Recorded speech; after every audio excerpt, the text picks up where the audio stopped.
Last episode में हमने देखा था कि सेंग उस मैरिज कॉन्ट्रैक्ट को वहीं पे रख के जनरल मेंशन से चला जाता है और अब इधर हम एम्प्रेसर पॉप को देखते हैं जो किसी बुरे पर्सन के वापस लौटने के बारे में डिस्कशन कर रहे थे और डिस्कशन करते हुए ये कह रहे थे कि मेरे ख्याल से वो लोग पहले गार्डन ऑफ जुओ में ही एंटर करेंगे, इसीलिए हमें सारे डिसेबल्स को उनके आने से पहले ही जोदू फू के समाधि स्थल और गार्डन ऑफ जुओ में भेज के उनके आगे के क्वालिफिकेशन को कंप्लीट करवाना होगा। जिस पर एम्प्रेस भी यस कहती है और अब सीन चेंज होता है और हम देखते हैं कि किसी बर्फ वाले पहाड़ी इलाके में एक पर्सन अपने फेस को कवर किए हुए खड़ा था और ये पर्सन लेडीज है या फिर जेंट्स ये अभी कंफर्म नहीं हुआ है क्योंकि इसकी आवाज कुछ ऐसी है,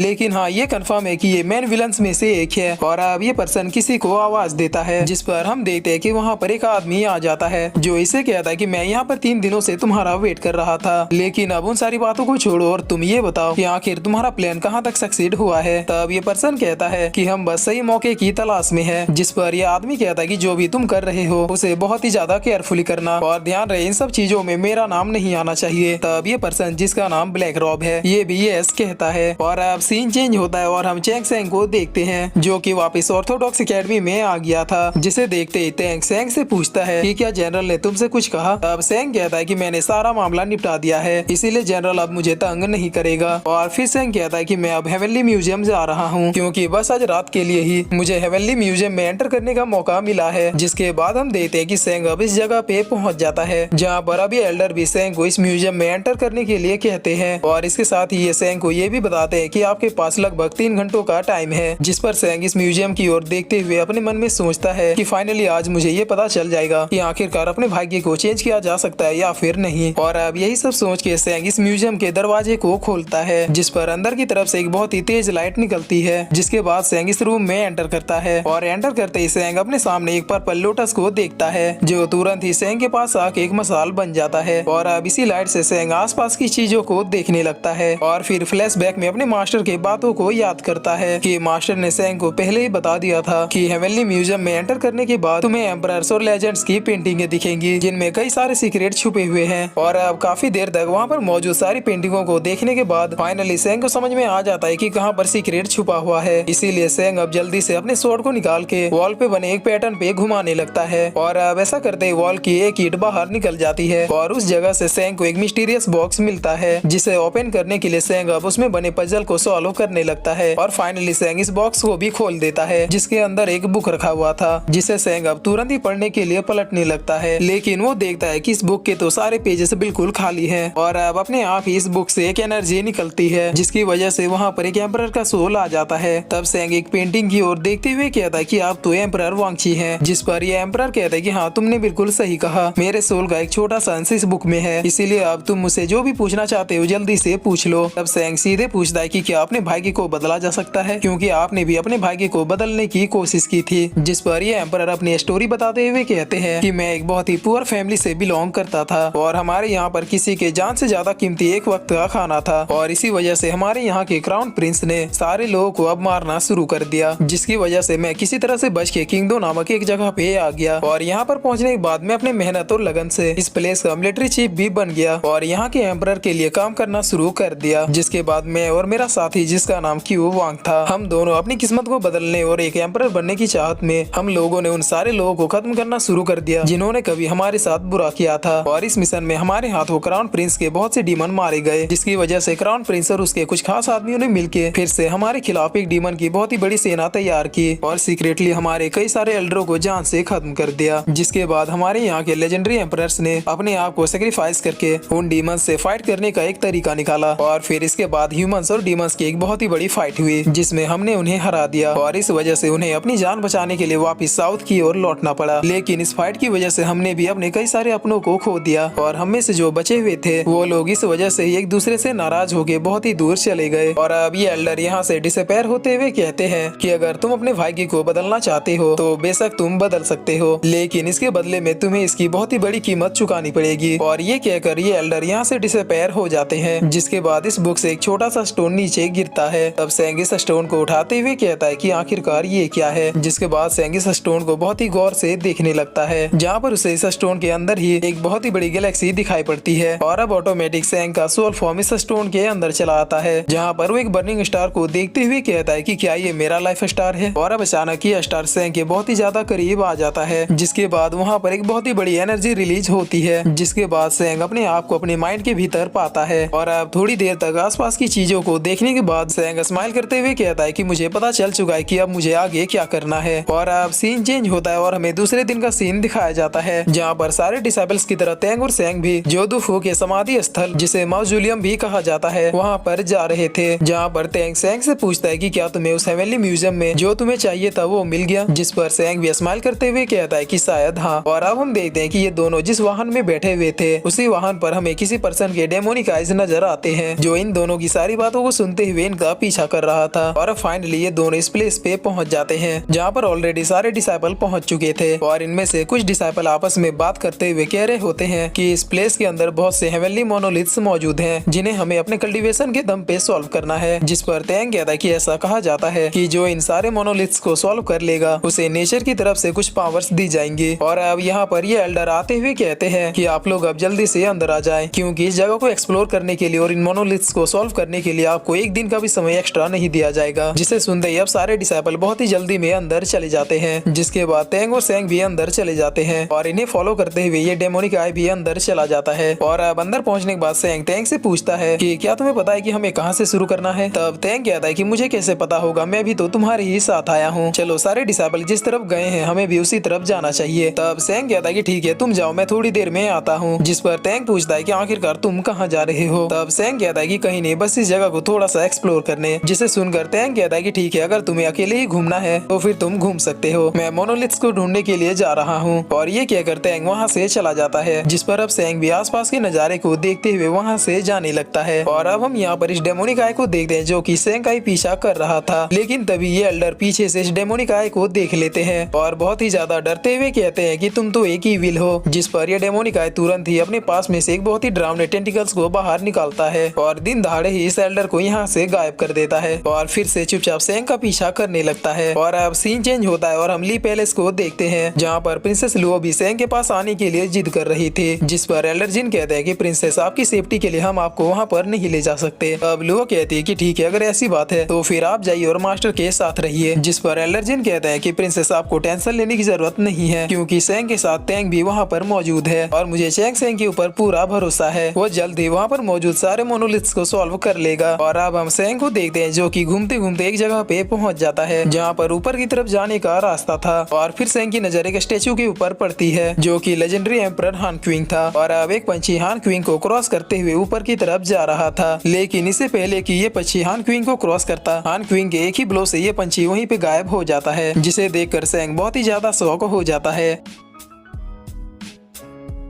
और फिर इसी के साथ ये एपिसोड यहीं पे खत्म होता है।